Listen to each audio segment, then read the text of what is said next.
पण त्यानं आपला नेचर असा काऊन बनवला असेल तर माहित नाही भाऊ. कधी कधी तर बहुत त्रास येते, बहुत चीड येते.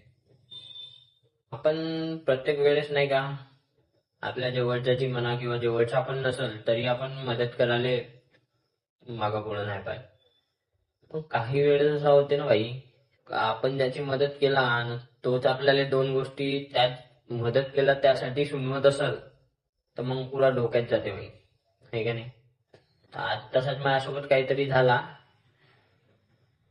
म्हणून आता असं वाटतं भाई मदत करणं, मदत तर करावा पण समोरचा व्यक्ती जोपर्यंत मदत मागत नाही आणि आपल्या बम मध्ये जास्तच खाज आहे तर स्वतःहून आपण त्याला विचारत नाही, भाऊ तुला मदत लागते का. तो जोपर्यंत हो म्हणत नाही ना भाई तोपर्यंत कोणीच राहो, जवळचा राहो दूरचा राहो, मदत करावचीच नाही भाई. कारण की तोच जर दोन गोष्टी आपल्याला सांगत असेल काही मतलब नाही ना यार, नाही का. भेटतो.